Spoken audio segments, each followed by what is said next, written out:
இந்த வீடியோல நம்ம இஷ்யூ ஆஃப் டிபெஞ்சர்ஸோட பார்ட் 2 தான் பார்க்க போறோம். எதுல இருந்து நம்ம பார்க்கணும் அப்படின்னா collateral securityல இருந்து பார்க்கணும். So issue of debentures as collateral security. collateral securityயா இஷ்யூ ஆஃப் டிபெஞ்சர்ஸ் கொடுத்திருந்தா என்ன நடக்கும் அப்படின்றது தான் கொஸ்டின். நார்மலா collateral securityனா என்ன அப்படின்னா ஒரு லோன் கொடுத்துருக்கோம். ஓகே, அந்த லோனுக்கு ஃபர்ஸ்ட் வந்துட்டு நம்ம ஃபர்ஸ்ட் செக்யூரிட்டியா நம்ம பேமெண்ட் கேஷ், அதாவது நம்ம பேமெண்ட் பண்றோம் அப்படின்னு சொல்லியிருப்போம். Okay, in case of default of payment நம்ம செகண்ட் செக்யூரிட்டி கொடுத்துருப்போம். அதுதான் கொலாட்ரல் செக்யூரிட்டி. ஓகே, இந்த கொலாட்ரல் செக்யூரிட்டி ஏன் வருது கான்செப்ட்ல அப்படின்னா, யாருக்கா இருந்தாலுமே அவங்களுக்கு காசு கொடுத்துருக்க லோன் வருமா வராதா அப்படின்ற டவுட் வரும். ஸோ அந்த சுச்சுவேஷன்ல நம்மளுக்கு ஒரு கொலாட்ரல் அப்படின்ற ஒன்று இருந்ததுன்னா அது நம்மளுக்கு செக்யூரிட்டியா ஆக்ட் ஆகும். Okay, a kind of safety. ஓகேவா? ஸோ இது எப்படி நம்ம ட்ரீட் பண்றோம் அப்படின்றத தான் நம்ம இதுல பார்க்க போறோம். நார்மலா இந்த பாயிண்ட் ஒன்று கொடுத்துருக்காங்க. இந்த பாயிண்டோட மீனிங் என்ன நான் சொல்றேன். இப்போ கொலாட்ரல் செக்யூரிட்டிக்கு டிபெஞ்சர்ஸ் கொடுத்துருக்காங்கன்னு வச்சுக்கோங்களேன். நார்மலா டிபெஞ்சர்ஸ் கொடுத்துருந்தாங்க அப்படின்னா நம்மளுக்கு அதுக்கு இன்ட்ரெஸ்ட் பே பண்ணணும் டிபெஞ்சர்ஸ்க்கு.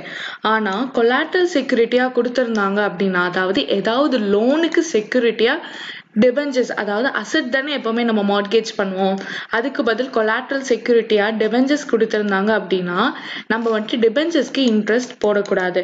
அந்த லோன் அமௌண்ட் இருக்குல்ல அதுக்கு மட்டும்தான் நம்ம வந்துட்டு இன்ட்ரெஸ்ட் போடணும். இன்ட்ரெஸ்ட் ஆன் லோன் மட்டும்தான் இருக்கணுமே தவிர்த்து இன்ட்ரெஸ்ட் ஆன் டிபெஞ்சர்ஸ்க்கு இங்க வழி கிடையாது. ஓகே, ஸோ நெக்ஸ்ட் என்ன அப்படின்னா, இது அக்கௌண்ட் பண்றதுக்கு ரெண்டு மெத்தட் இருக்கு. ஃபர்ஸ்ட் மெத்தட் என்ன அப்படின்னா, நம்ம வெறும் நோட் டு அக்கௌண்ட்ஸ்லயே காட்டிடலாம். நோட் டு அக்கௌண்ட்ஸ்ன்றது பேலன்ஸ் ஷீட்க்கு சப்போர்ட்டிங் டாக்குமெண்ட் மாதிரி.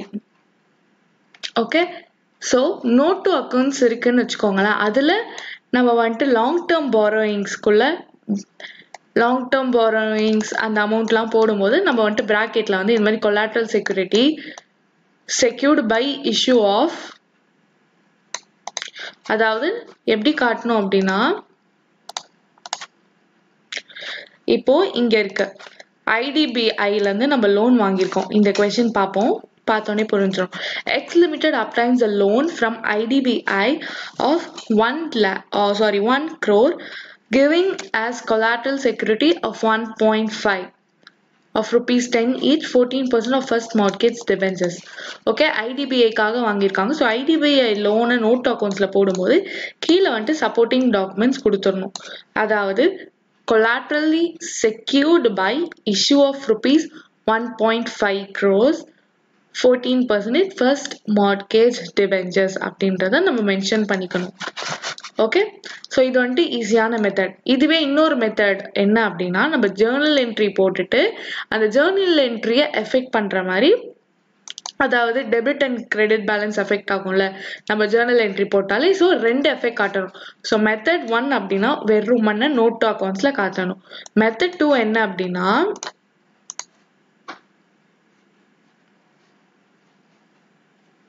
சஸ்பென்ஸ் அக்கௌண்ட் கிரியேட் பண்ணணும். என்ன சஸ்பென்ஸ் அக்கௌண்ட்னா டிபெஞ்சர் சஸ்பென்ஸ் அக்கௌண்ட். பிகாஸ் நம்ம வந்துட்டு இஷ்யூ ஆஃப் டிபெஞ்சர்ஸ் பண்ணியிருக்கோம். ஆனா எதுக்கு இஷ்யூ பண்ணியிருக்கோம் அப்படின்னா நம்மளுக்கு தெரியல. லோனுக்கு தான் இஷ்யூ பண்ணிருக்கனாலும் இப்போதைக்கு அதுக்கு நம்மளுக்கு யூஸ் இல்லை. Because only in case of default it will come into force. Okay, so அப்போ டிபெஞ்சர் சஸ்பென்ஸ் அக்கௌண்ட்டை நம்ம வந்துட்டு ட்ரீட் பண்ணிப்போம். நார்மலாக நம்ம ட்ரையல் பேலன்ஸ் போடும்போது நம்ம படிச்சிருப்போம், எதில் வருது அப்படின்னு தெரியல அப்படின்னா அந்த ட்ரையல் பேலன்ஸில் இங்கே போட்டிருப்போம் இல்லையா, இப்படி இருக்கும், டெபிட் இருக்கும், கிரெடிட் இருக்கும். அப்படி இருக்கும்போது ஏதாச்சும் ஒரு அமௌண்ட் இங்கே வந்திருக்கு, ஆனால் அது பேலன்ஸ் பண்ணால் வரலை. ஓகே, ஸோ இந்த அமௌண்ட் வந்து நம்ம பேலன்ஸ் பண்ணி வச்சிருக்கோம் ஈக்குவலாக ஆக்கிறதுக்கு. அப்போ இதுக்கு பேர் என்னன்னு அப்படின்னு தெரியல. அப்போ நம்ம என்ன பண்ணுவோம், சஸ்பென்ஸ் அக்கௌண்ட் ஓப்பன் பண்ணி போட்டுருவோம். ஸோ அதே மாதிரி தான் இங்கே நம்மளுக்கு அது எப்போ டிஃபால்ட் ஆகுதோ அப்போதான் இந்த எஃபெக்ட் வந்துட்டு வரும். ஓகே, ஸோ இது மட்டும் பண்ணா போடாது. இது என்ட்ரி பாஸ் பண்ணதுக்கு அப்புறமா பேலன்ஸ் ஷீட்ல எப்படி வருது அப்படின்னு பார்த்தோம் அப்படின்னா, லாங் டேர்ம் பாரோயிங்ஸ்ல அந்த அமௌண்ட்டை எப்படி காட்டியிருப்போம், ஐடிபிஐ லோனையும் காட்டியிருப்போம், டிபெஞ்சர்ஸையும் காட்டியிருப்போம். ஓகே, ரெண்டுத்தையுமே நம்ம அக்கவுண்ட்ல எடுத்துட்டு வந்திருப்போம். ஓகே, டிபெஞ்சர் சஸ்பென்ஸ் அக்கவுண்ட் எங்க காட்டியிருப்போம் அப்படின்னா அதர் நான் கரண்ட் அசெட்ஸ்ல டிபெஞ்சர் சஸ்பென்ஸ் அக்கவுண்ட்டை காட்டியிருப்போம். அதர் நான் கரண்ட் அசெட்ஸ்ல இந்த 1.5 lakh காட்டியிருப்போம். ஓகே, ஸோ இதுல வந்துட்டு என்ன பண்றோம், debenture suspense account debtor to percentage debentures account. அதுக்கப்புறம் என்ன பண்றோம், இந்த ரெண்டு என்ட்ரியையும் ஒன்னுத்த டிபெஞ்சர்ஸ் இஷ்யூ பண்ணத லாங் டேர்ம் பாரோயிங்ஸ்லயும் சஸ்பென்ஸ் அக்கவுண்ட்டை நான் கரண்ட் அசெட்ஸ்லயும் நம்ம போட்டுடணும். ஓகே, நான் கரண்ட் அசெட்ல ஏன் போடுறோம் அப்படின்னா என்னைக்காச்சும் ஒரு நாள் அது நம்மளுக்கு இன்கம் தான். பிகாஸ் இன்கேஸ் நம்மளுக்கு அது வந்துட்டு சால்வெண்ட் ஆயிடுச்சுன்னு வச்சுக்கோங்களேன், அப்ப அது வந்துட்டு நம்மளுக்கு அசெட்டா மாறிடும். Okay, in case of default அது வந்துட்டு பாரோயிங்ஸா லயபிலிட்டியா மாறிடும். டிஃபால்ட்னா liability, in case அதை வந்துட்டு கரெக்டா பே பண்ணிட்டாங்க அப்படின்னா கரண்ட் அசெட்ஸா மாறிடும். ஸோ நம்ம ரெண்டு எஃபெக்ட்டுமே இங்க காட்டியிருக்கோம். Okay, I hope you guys are clear. If there's any doubt, please don't hesitate to ask. Students should know that method 1 is much more logical from accounting point of view. Okay, so எக்ஸாம்ல நார்மலா கேட்டாங்க அப்படின்னா method 1 போடுங்க. Method 2ல போடணும், அதாவது by passing Journal entry அப்படின்னு கேட்டா மட்டும்தான் நம்ம வந்துட்டு ஜேர்னல் என்ட்ரி போடணும். ஓகே, இல்ல நார்மலா கொடுத்துருக்காங்க அப்படின்னா நம்ம வந்துட்டு ஜேர்னல் என்ட்ரி போட வேணாம்.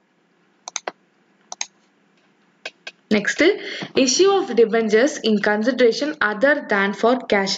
கேஷ் தவிர்த்து மற்றதுக்கெல்லாம் இஷ்யூ பண்ணியிருந்தோம் அப்படின்னா அதுக்கு என்ன பண்றது, இப்போ ஒரு பிஸ்னஸ் வாங்குறோம்னு வச்சுக்கோங்க, அந்த பிஸ்னஸ்க்கு அசெட்ஸும் இருக்கும் லைபிலிட்டிஸும் இருக்கும். ஓகே, அப்ப நம்ம வாங்கும்போது நான் அசெட்ஸ் மட்டும்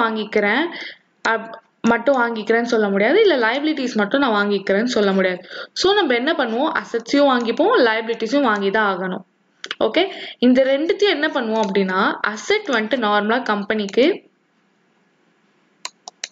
ஃபேவரபிள் பேலன்ஸ், இதுவே லைபிலிட்டி எடுத்தோம் அப்படின்னா அது கம்பெனிக்கு அன்ஃபேவரபிள் பேலன்ஸ்.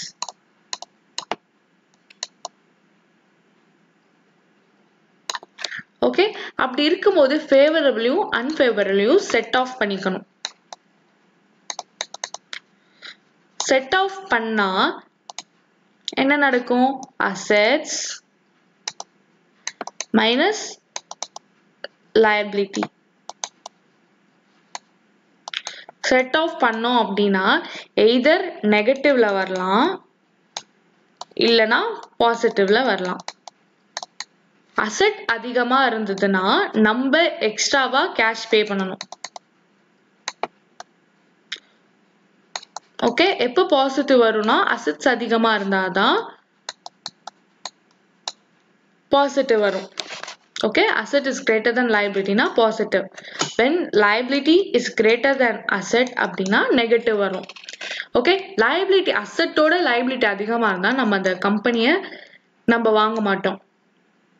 Okay, unless அதை வந்துட்டு நம்மளால புதுசா மாடலிங் பண்ணி நம்மளால ப்ராஃபிட் வந்துட்டு டபுளா ஏர்ன் பண்ண முடிஞ்சா மட்டும்தான் நம்ம அந்த கேஸ்ல வாங்குவோம். Practically it's not possible. Theoretically everything is possible. Okay, so நம்ம வந்துட்டு எப்பவுமே practical conceptல தான் பார்க்கணும். because examல வந்துட்டு theoretical conceptல நம்மளுக்கு வந்துட்டு டெஸ்ட் பண்ண மாட்டாங்க. ப்ராக்டிக்கலா ஓவர் டே டு டே சிச்சுவேஷன்ல என்ன நடக்குதோ அதை வச்சுதான் அவங்க வந்துட்டு கொஸ்டின் கேட்க சான்சஸ் இருக்கு. ஓகே, ஸோ எக்ஸ்ட்ரா கேஷ் கொடுக்கணும். அந்த எக்ஸ்ட்ரா கேஷ் பேர் என்ன அப்படின்னா பர்ச்சேஸ் கன்சிடரேஷன் அப்படின்னு சொல்றோம். ஸோ இந்த கன்சிடரேஷனை அவங்க எய்தர் கேஷா கொடுக்கலாம், இல்லைன்னா கேஷை தவிர்த்து ஷேர்ஸா கொடுக்கலாம், இல்லை டிபெஞ்சர்ஸா கொடுக்கலாம். இந்த கேஸ்ல நம்ம என்ன பார்க்குறோம் அப்படின்னா டிபெஞ்சர்ஸா கொடுத்தா என்ன ஆகும் அப்படின்றத தான் நம்ம இதுல பார்க்க போறோம். ஓகே, டிபெஞ்சர்ஸா கொடுத்தா என்ன ஆகும் அப்படின்னா ஃபர்ஸ்ட் என்ட்ரி எப்பவுமே sundry assets account debtor to sundry liability. Because நம்ம பர்ச்சேஸ் பண்ணும்போது அசெட் உள்ள வருது, அசெட் இன்க்ரீஸ் ஆகுது அப்படின்னா டெபிட், லைபிலிட்டியும் வருது, லைபிலிட்டி இன்க்ரீஸ் ஆச்சுன்னா கிரெடிட். ஓகே, டிஃபரன்ஸ் வருது. அப்ப அதை வந்துட்டு பர்ச்சேஸ் கன்சிடரேஷன். நம்ம யார்கிட்ட இருந்து வாங்குறோமோ அவங்க கேஷா கொடுக்கல. அப்ப கேஷா கொடுக்கல அப்படின்னா நம்ம என்ன பண்ணணும், கிரெடிட்டா ட்ரீட் பண்ணி அந்த கிரெடிட்டாரோட அக்கௌண்ட்டை போடணும். இப்ப நம்ம வாங்குறது யார்கிட்ட இருந்து வாங்குறோம், ஒரு வெண்டார் கிட்ட இருந்து வாங்குறோம். சோ வெண்டார் அக்கௌண்ட் நீங்க போட்டிருக்கோம். நெக்ஸ்ட் என்ன என்ட்ரி அப்படின்னா, வெண்டாருக்கு நம்ம கேஷ் கொடுத்துதான் ஆகணும். ஆனா நம்ம கேஷ் கொடுக்கல, நம்ம வந்துட்டு டிபெஞ்சர்ஸா கொடுத்துடுறோம். அப்ப vendor account debtor to debenture, அதாவது கேபிட்டல் இன்க்ரீஸ் ஆகுது. கேபிட்டல் இன்க்ரீஸ் ஆகிறத விட நம்மளோட லோன் இன்க்ரீஸ் ஆகுது. அப்ப லயபிலிட்டி இன்க்ரீஸ் ஆகுது, கம்பெனியோட லயபிலிட்டி இன்க்ரீஸ் ஆகுது அப்படின்னா அப்ப அதை நம்ம என்ன பண்ணணும், கிரெடிட் பண்ணணும். Okay, modern rule of accounting தெரிஞ்சிருக்கணும். அசெட் இன்க்ரீஸ் ஆச்சுன்னா டெபிட், டிக்ரீஸ் ஆச்சுன்னா கிரெடிட். லயபிலிட்டி இன்க்ரீஸ் ஆச்சுன்னா கிரெடிட், டிக்ரீஸ் ஆச்சுன்னா டெபிட். எக்ஸ்பென்ஸ் இன்க்ரீஸ் ஆச்சுன்னா டெபிட், டிக்ரீஸ் ஆச்சுன்னா கிரெடிட். இன்கம் இன்க்ரீஸ் ஆச்சுன்னா கிரெடிட், டிக்ரீஸ் ஆச்சுன்னா debit. Okay, so final capital account increase ஆச்சுன்னா கிரெடிட், டிக்ரீஸ் ஆச்சுன்னா டெபிட். ஓகே, இந்த ஃபார்முலா மட்டும் தெரிஞ்சுக்கிட்டோம், அதாவது இந்த கான்செப்சுவல் லேர்னிங் நம்மளுக்கு இருந்துச்சு அப்படின்னா எந்த சிச்சுவேஷன் திடீர்னு உங்களுக்கு ஒரு என்ட்ரி கொடுத்தது போடுங்க அப்படின்னாலும் நீங்க வந்துட்டு ஈஸியா போட்டுடலாம் ஜேர்னல் என்ட்ரியை. ஓகே, ஸோ அடுத்து என்ன பண்றாங்க அப்படின்னா, கொடுத்ததுக்கு அப்புறமா, அதாவது லோனா இஷ்யூ பண்ணதுக்கு அப்புறமா நம்ம வந்துட்டு நார்மலா போடும்போது எத்தனை ஷேர்ஸ் நம்மளுக்கு கால்குலேட் பண்ண தெரியணும். அப்ப என்ன சொல்றாங்க, பர்ச்சேஸ் கன்சிடரேஷன் இருந்தது அப்படின்னா நார்மலா பார்ல இஷ்யூ பண்ணியிருந்தோம் அப்படின்னா பார் வேல்யூ போட்டுக்கணும். அதாவது 100ல இஷ்யூ பண்ணோம் அப்படின்னா இப்ப பர்ச்சேஸ் கன்சிடரேஷன், அதாவது அசெட்டோட வேல்யூ வந்துட்டு 5 lakh இருக்கு. ஓகே, லைபிலிட்டிஸ் எவ்வளவு இருக்கு, 2 lakh இருக்கு. அப்ப ரிமைனிங் வெண்டார்ஸ் வந்துட்டு 3 lakh. இந்த அமௌண்ட்டுக்கு நம்ம டிபெஞ்சர்ஸ் இஷ்யூ பண்ணியிருக்கோம். அப்ப பர்ச்சேஸ் கன்சிடரேஷன் எவ்வளவு, 3 lakh by 100. ஓகே, ஏன்னா issued at par. இது issued at premium அப்படின்னா 110க்கு நம்ம இஷ்யூ பண்ணியிருக்கோம். ஓகே, பிரீமியம் எப்பவுமே எப்படி இருக்கும், பெர்சன்டேஜ் ஆன் பார் வேல்யூ தானே இருக்கும். ஸோ இங்க ஆட் பண்ணி கொடுத்துருக்காங்க. ஓகே, அப்ப என்ன பண்ணணும், 3 lakh by 110 போடணும். Okay, total amount of shares எவ்வளவு ரூபாய்க்கு கொடுத்துருக்காங்க, அதுதான் கான்செப்ட். ஓகே, நார்மலா டோட்டல் ஷேர்ஸை எவ்வளவு ரூபாய்க்கு ஆக்சுவலா கொடுத்துருக்காங்கன்னு யோசிக்கணும். ஓகே, டிஸ்கவுண்ட்ல கொடுத்துருக்காங்க அப்படின்னா கம்மியா இருக்கும், 90 rupees. எக்ஸாம்பிள் யோசிச்சுக்கோங்க, இதுவும் பெர்சன்டேஜ்ல தான் கொடுத்துருப்பாங்க. ஸோ 3 lakh by 90, அப்ப அத்தனை ஷேர்ஸ் இஷ்யூ பண்ணியிருக்காங்க அப்படின்னு அர்த்தம். ஓகே,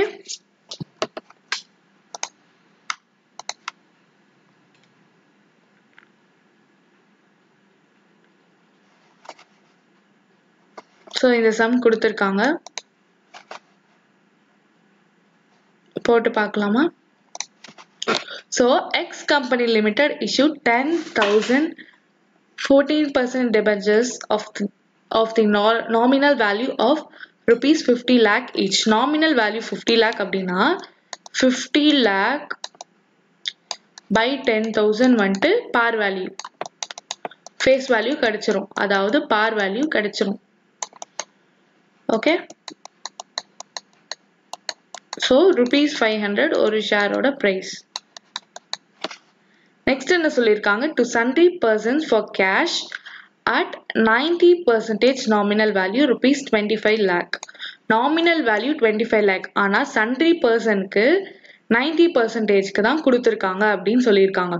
ஸோ ஃபர்ஸ்ட் என்ட்ரி எப்படின்னா, டிபெஞ்சர் அப்ளிகேஷன் போட்டு 22,50,000 பிகாஸ் 90%, அதாவது எப்படி கொடுத்துருக்காங்க அப்படின்னா டிஸ்கவுண்ட்ல கொடுத்துருக்காங்க. 100%-ஐ 90%ல கொடுத்துருக்காங்க அப்படின்னா டிஸ்கவுண்ட்ல கொடுத்துருக்காங்கன்னு அர்த்தம். ஓகே, நீங்க 25 lakhல 90% போட்டோம் அப்படின்னா 22,50,000 வரும். ஓகே, அப்ளிகேஷன் வந்திருக்கு. ஸோ செகண்ட் என்ட்ரி என்ன ஆகும், அப்ளிகேஷன் டிஸ்கவுண்ட்ல கொடுத்துருக்காங்க, அப்ப 10% டிஸ்கவுண்ட்ல கொடுத்துருக்காங்க. ஓகே, அப்ப பேலன்ஸ் இருக்கிறது ஆக்சுவலா இருக்கிறது இதுக்கு போயிடணும். நான் எப்பவுமே சொல்வேன்ல, ஃபேஸ் வேல்யூ இருக்கிறது debentures accountக்கு போயிடணும். Okay, next debenture application 22,50,000 இருக்குது. இங்க அப்படியே வந்துரும். Cancellation entry மாதிரி வந்துரும். Okay, next discount on issue because நம்ம 90% கொடுத்திருக்கோம். 100% நம்ம 90% கொடுத்தோம் அப்படின்னா நம்மளுக்கு டிஸ்கவுண்ட்ல கொடுத்திருக்கோம். அது நம்மளுக்கு expenses should be debited. Okay, so அந்த மாதிரி பார்த்துக்கணும். So next என்ன அப்படின்னா to a vendor for purchase of fixed asset worth rupees 10 lakh 12,50,000 nominal value. 10 lakh fixed asset க்கு நம்ம 12,50,000 கொடுத்திருக்கோமா. ஓகே, அது எப்படி ட்ரீட் பண்றது அப்படின்னா ஃபர்ஸ்ட் என்ட்ரியில நான் எப்பவுமே சொல்ற மாதிரி தான் first entry normal entry, second என்ட்ரியில தான் டிங்கரிங் வேலை வரும். ஓகே, நார்மலா ஃபர்ஸ்ட் ஃபிக்ஸட் அசெட்ஸ் உள்ள வருது, அதுக்கே என்ட்ரி போட்டுக்கணும். ஓகே, அடுத்து என்ன என்ட்ரி அப்படின்னா 12,50,000 நாமினல் வேல்யூ, அதாவது இது ஃபேஸ் வேல்யூ. ஆனா அது எப்படி வாங்கியிருக்கோம் அப்படின்னா வெறும் 10 lakh கொடுத்து வாங்கியிருக்கோமா. அதாவது 10 lakh கொடுத்து வாங்க வேண்டியதுக்கு நம்ம 12,50,000 கொடுத்துருக்கோம். அப்ப எக்ஸ்ட்ராவா கொடுத்துருக்கோம், அது நம்மளுக்கு தேவையில்லாத எக்ஸ்பென்ஸ், அப்ப டிஸ்கவுண்டா கொடுத்துருக்கோம். அதனால இங்க 2,50,000 வருது. ஓகே, ஸோ நெக்ஸ்ட் என்ன அப்படின்னா to the banker as collateral security for loan rupees 10 lakh 12,50,000 nominal value. ஆனா collateral security 10 lakhக்கு 12,50,000 கொடுத்திருக்கோம் அப்படின்னு சொல்லியிருக்காங்க. அப்ப நம்ம என்ன என்ட்ரி பார்த்தோம், நார்மலா புக்ஸ் ஆஃப் அக்கவுண்ட்ஸ்ல காட்டிடலாம்.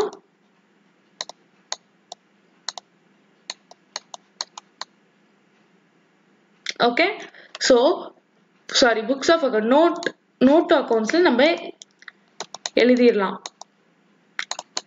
ஓகே, இந்த என்ட்ரி ஏன் இங்க வருது அப்படின்னா நார்மலா லோன் எடுக்கிறோம்.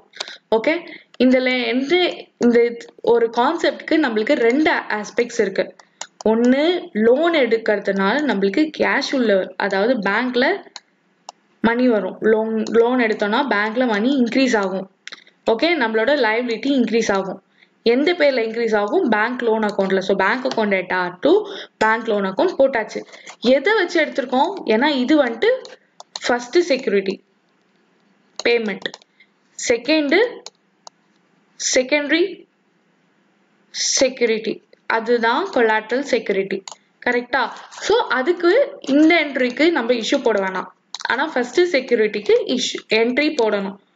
ஓகே, ஸோ இது மாதிரி கான்செப்சுவலா புரிஞ்சோம் அப்படின்னா நம்மளுக்கு ஈஸியா இருக்கும். Next treatment of discount R loss on issue of debentures. So issue of debentures பண்ணும்போது டிஸ்கவுண்ட் இல்லை லாஸ் இருந்துச்சுன்னா எப்படி பண்ணுவோம் அப்படின்னு தான் கேட்குறாங்க. அதாவது டிஸ்கவுண்ட் ஆர் லாஸ் எப்போ வரும் அப்படின்னா எய்தர் இன் கேஸ் ஆஃப் இப்போ 100 rupeesக்கு வாங்கினதை 100 rupees டிபெஞ்சர்ஸ் இஷ்யூ பண்ணியிருக்கோம். ஆனா கடன் 100 rupees தான், ஆனா 110 பேமெண்ட் பண்றோம் ஃபைனலா. அப்ப இந்த 10 rupees நம்மளுக்கு லாஸ். இது ஒரு கேஸ். இன்னொரு கேஸ் என்ன அப்படின்னா நம்ம ஸ்டார்டிங்லேயே 100 rupees கடன் வாங்குறதுக்கு இப்போ யாருமே, அதாவது நம்மளோட கம்பெனி ரொம்ப புவரா போகுது அப்படின்னா சரிப்பா 100 rupees நான் பே பண்றேன், ஆனா 90 rupeesக்கு நான் இஷ்யூ பண்றேன் அப்படின்னு கொடுக்கறதும் இருக்கு. ஸோ இது டிஸ்கவுண்ட். ஓகே, இது ரெண்டுத்தையுமே நம்ம ஒரே இதுவா தான் ட்ரீட் பண்ணுவோம். இது எல்லாமே பார்ட் 1 வீடியோல இருக்கும். இதை ஒரு வேளை அதை பார்க்காதவங்க ப்ளீஸ் அதை போய் பார்த்துக்கோங்க. ஓகே, ஸோ இப்படி இருக்கும்போது இதுவும் லாஸ், இதுவும் லாஸ். ஸோ இந்த லாஸ் நார்மலா 2 கேட்டகரியா ட்ரீட் பண்றாங்க.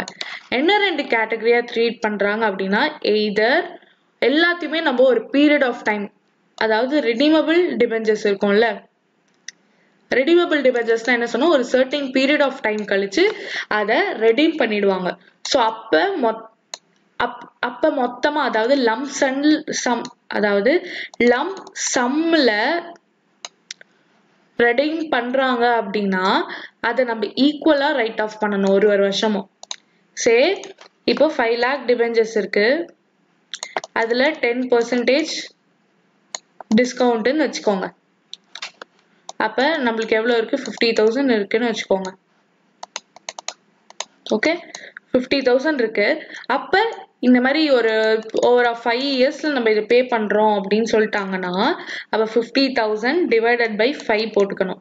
எவ்வளவு வரும்? 10,000. ஒரு வருஷத்துக்கும் 10,000 நம்ம வந்துட்டு இதை ரைட் ஆஃப் பண்ணிக்கிட்டே வரணும். நார்மலா எக்ஸ்பென்சஸ் எப்படி ரைட் ஆஃப் பண்ணுவோம்?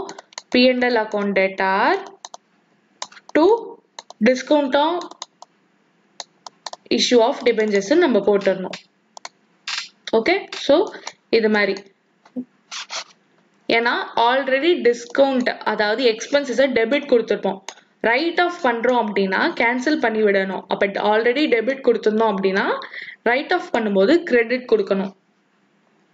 ஓகே, ஸோ நெக்ஸ்ட் என்ன கேஸ் அப்படின்னா எய்தர் அவங்க வந்துட்டு ஒரேடியா பே பண்ணலாம், இல்லைன்னா பார்ட்டா பே பண்ணுவாங்க. இந்த 5 லேக்கையே 5 லேக்குக்கு 50,000 லாஸா அவங்க என்ன எப்படி பே பண்றாங்கன்னா இந்த 5 லேக்ல ஃபர்ஸ்ட் 3 லேக் பே பண்ணிடுறாங்க. ஓகே, அதுக்கப்புறமா ஒரு 2 லேக் பே பண்றாங்க, அப்புறம் 1 லேக் பே பண்றாங்க. அப்படின்னா அப்ப இந்த 50,000 எப்படி கால்குலேட் பண்றதுன்னா இந்த ரேஷியோல என்ன பேமெண்ட் ரேஷியோ பண்றாங்களோ அந்த ரேஷியோல பண்ணணும். அதாவது 3 lakh is to 2 lakh is to 1 lakh. அப்ப இதோட ரேஷியோ எடுத்தோம் அப்படின்னா 3:2:1 வரும். ஓகே, அப்ப 3/6 2/6 1/6. அப்ப 50,000 into 3/6 ஃபர்ஸ்ட் இயர்ல பண்ணணும், செகண்ட் இயர்ல 2/6. அதாவது இந்த year of payment. Okay, so அந்த மாதிரி நம்ம ட்ரீட் பண்ணணும். இது நான் எக்ஸாம்பிள் சொல்லிட்டேன். இந்த சம்மை நீங்க போட்டு பாருங்க. இந்த சம் அண்ட் 12th சம் போட்டு பாருங்க. In case of doubt please do comment me the question number. Next என்ன அப்படின்னா இன்ட்ரெஸ்ட் ஆன் டிபெஞ்சர்ஸ். இதான் நம்மளோட இதுல லாஸ்ட் கான்செப்ட். நார்மலா டிபெஞ்சர்ஸ் இஷ்யூ பண்றோம் அப்படின்னா நம்மளுக்கு யாராச்சும் அதாவது கம்பெனி வந்துட்டு எக்ஸ் கம்பெனி உங்களுக்கு டிபெஞ்சர்ஸ் கொடுக்குறாங்க. ஓகே, எவ்வளவு ரூபாய் கொடுக்குறாங்கன்னா 100 rupees கொடுக்குறாங்க. நீங்க நார்மலா சரி ஓகே 100 rupees நான் கொடுக்குறேன், நீ கொஞ்ச நாள் கழிச்சு 100ஆவே கொடு, அதாவது 5 years வரைக்கும் அந்த உங்களோட மணி வச்சு அவன் சம்பாதிக்க போறான். அதாவது கம்பெனி சம்பாதிக்க போகுது. ஓகே, உங்களோட மணி வச்சு கம்பெனி சம்பாதிக்க போகுது. அதை பார்த்துட்டு நீங்க சும்மா இருப்பீங்களா? மாட்டீங்க. ஸோ நீங்க என்ன சொல்வீங்க? நான் கொடுக்குற மணிக்கு நீ எனக்கு இன்ட்ரெஸ்ட் பே பண்ணு. இன்ட்ரெஸ்ட்னா வட்டி. ஓகே, எனக்கு வட்டி கொடு, நான் உனக்கு இவ்வளவு போடுறேன், எனக்கு இன்ட்ரெஸ்ட் தா அப்படின்னு கேட்பீங்க. ஸோ இன்ட்ரெஸ்ட்ன்றது நம்மளுக்கு இன்கம். இன்கேஸ் நீங்க அந்த டிபெஞ்சர்ஸை வாங்கியிருந்தீங்க அப்படின்னா உங்களுக்கு அது இன்கம். ஆனா கம்பெனிக்கு என்ன? கம்பெனி இன்ட்ரெஸ்ட் பே பண்ணணும். ஓகே, கம்பெனி இன்ட்ரெஸ்ட் பே பண்ணுச்சு அப்படின்னா கம்பெனியை பொறுத்த வரைக்கும் அதுக்கு எக்ஸ்பென்ஸ். ஓகே, உங்களுக்கு இன்கம் ஆனா கம்பெனிக்கு எக்ஸ்பென்ஸ், பிகாஸ் நீங்க தான் இன்ட்ரெஸ்ட் வாங்குறீங்க. ஓகே, நார்மலா யாருக்காச்சும் இன்கம் வாங்குறோம் அப்படின்னா டாக்ஸ் டிடெக்ட் பண்ணிட்டு தருவாங்க. ஓகே, அப்ப அந்த மாதிரி இருக்க சிச்சுவேஷன்ல நம்ம டிடிஎஸ்ன்னு ஒண்ணு பே பண்ணுவோம். டிடிஎஸ் அப்படின்னா tax deductible at source. Okay, சோர்ஸ்னா உருவாகும் போதே மணி எங்க பிறக்குதோ அங்கே அதுக்கு டாக்ஸ் எடுத்துருவாங்க. ஓகே, ஃபர்தரா நீங்க இன்ட்ரெஸ்ட்டுக்கு டாக்ஸ் பே பண்ண வேணாம், பிகாஸ் ஒரு டைம் பே பண்ணிட்டாங்கன்னா அது முடிஞ்சிருச்சு. ஸோ கம்பெனி மூலியமா வர்றதுக்கு கம்பெனியே டிடிஎஸ் பே பண்ணிட்டாங்க, அதனால உங்களுக்கு வரும்போது நீங்க பே பண்ண வேணாம். ஓகே, ஸோ அந்த மாதிரி சிச்சுவேஷன் தான் இது. ஸோ என்ட்ரி பார்க்கலாம். இன்ட்ரெஸ்ட் வந்து உங்களுக்கு கம்பெனி பொறுத்த வரைக்கும் in the point of view of company, கம்பெனிக்கு expense. So all expenses should be debited. Company யாருக்கு பே பண்ணணும்? உங்களுக்கு பே பண்ணணும். கம்பெனி வந்துட்டு கடன் கொடுக்கணும் உங்களுக்கு, அதாவது அவுட்ஸ்டாண்டிங் இது இன்னும் பே பண்ணல, அவுட்ஸ்டாண்டிங் பே பண்ணல அப்படின்னா யாருக்கு கொடுக்கணுமோ? நார்மலா நம்ம என்ன பண்ணுவோம்? கிரெடிட் சேல்ஸ் பண்றோம்னு வச்சுக்கோங்க, இல்ல லைக் கிரெடிட் பர்ச்சேஸ் பண்றோம்னு வச்சுக்கோங்க. அதுக்கு நம்ம எப்படி என்ட்ரி போடுவோம்? Purchase account debtor to creditor அக்கௌண்ட்னு போடுவோம். பிகாஸ் பர்ச்சேஸ் பண்ணதுல நம்மளுக்கு கூட்ஸ் உள்ள வருது. ஓகே, கிரெடிட்டார்ஸ் அக்கௌண்ட்டை பொறுத்த வரைக்கும் நம்ம லைபிள் இருக்கு, we are liable to pay them. Okay, அதே மாதிரி தான் debenture ஹோல்டர்ஸ்க்கும் we are liable to pay the debenture holders the amount of interest. ஓகேவா? ஸோ நெக்ஸ்ட் என்ன அப்படின்னா டிபெஞ்சர் ஹோல்டர்ஸ்க்கு நம்ம பே பண்ணணும். நம்ம எப்படி பே பண்ணுவோம்? டிடிஎஸ் டிடெக்ட் பண்ணிட்டு பே பண்ணுவோம். அது எப்படின்னா இப்போ இன்ட்ரெஸ்ட் வந்துட்டு 5000 வருதுன்னு வச்சுக்கோங்க. 5000 வருது, 5000ல 2% எக்ஸாம்பிள் சொல்றேன், 2% டிடிஎஸ் பேயபிள்னு வச்சுக்கோங்க. அப்ப இதுல 2% எவ்வளவு வரும்? 100 rupees வரும். ஓகே, 5000ல 2% 100 rupees. அப்ப டிடிஎஸ் நம்ம எவ்வளவு பே பண்ணணும்? 200 rupees டிடிஎஸ் பே பண்ணணும். டிபெஞ்சர் ஹோல்டர்ஸ்க்கு நம்ம மொத்தமா எவ்வளவு பே பண்ணணும்? 5000 பே பண்ணணும். நம்ம இந்த அமௌண்ட்டை டாக்ஸ் பே பண்றோம், ஏன்னா இது நம்மளுக்கு இன்கம் கிடையாது, டிபெஞ்சர் ஹோல்டரோட இன்கம்க்கு நம்ம டாக்ஸ் பே பண்றோம். ஓகே, அதனால அந்த 200 நம்ம டிடெக்ட் பண்ணிட்டு பேலன்ஸ் இருக்க அமௌண்ட் தான் அவனுக்கு பே பண்ணுவோம். ஸோ நம்ம 200 டிடெக்ட் பண்ணிட்டோம். இந்த 200 டிடெக்ட் பண்ணதை நம்ம கவர்மெண்ட்டுக்கு பே பண்ணணும் இல்லையா? ஸோ அதனால இங்க என்ன பண்றோம்? TDS payable account debtor to bank. Okay, 200. Next என்ன பண்றோம்? நார்மலா எந்த ஒரு எக்ஸ்பென்சஸ் இல்ல எந்த ஒரு இன்கமா இருந்தாலும் normally expenses should be written off. Okay, treating them as loss. So profit and loss account data to interest account. ஏன்னா ஃபர்ஸ்ட் நான் ஆல்ரெடி போன வாட்டியே சொன்னேன், ஃபர்ஸ்ட் நம்ம இன்கம் அதாவது டெபிட்ல போட்டிருந்தோம் அப்படின்னா ரைட் ஆஃப் பண்ணும்போது அது கிரெடிட்ல போட்டுடணும். பிகாஸ் அப்படி ஒன்று நடக்கவே இல்லை அப்படின்ற மாதிரி நம்ம ஃபைனலாக காட்டிடுவோம். ஸோ இன்ட்ரெஸ்ட் எவ்வளோ இருந்தது? 5000 இருந்தது. ஸோ 5000 ப்ராஃபிட் அண்ட் லாஸ்ல நம்ம போட்டுடணும். ஓகே, இதுதான் கான்செப்ட். நீங்க லாஸ்ட் சம் நீங்க போட்டு பாருங்க, பிகாஸ் இது வந்துட்டு எல்லாத்தையுமே இன்க்ளூட் ஆகும். அண்ட் லாஸ்ட் பாயிண்ட்ல நீங்க ஒரே ஒரு இது மட்டும் தான் நீங்க யோசிக்க வேண்டியது இருக்கு, பிகாஸ் இது வந்துட்டு கம்பைன் என்ட்ரி. நான் ஃபர்ஸ்ட் பார்ட் 1ல சொல்லியிருப்பேன், கம்பைன் என்ட்ரி மோஸ்டா போடாதீங்க, அதோட ஸ்பிளிட் அப் என்ட்ரி போட்டாதான் உங்களுக்கும் புரியும் அண்ட் மார்க்ஸும் அலோகேட் ஈஸியா பண்ணுவாங்க, because they count that as another step. Okay, so think over it. இந்த சம் போட்டு பாருங்க, போட்டு பார்த்துட்டு ஏதாச்சும் டவுட்னா அந்த சம்ம கொஸ்டின் கமெண்ட்ல மென்ஷன் பண்ணுங்க, அந்த சம் நம்ம போடலாம். Okay, that's it. தேங்க்யூ. இதோட நம்மளுக்கு இஷ்யூ ஆஃப் டிபெஞ்சர்ஸ் முடிஞ்சிருச்சு.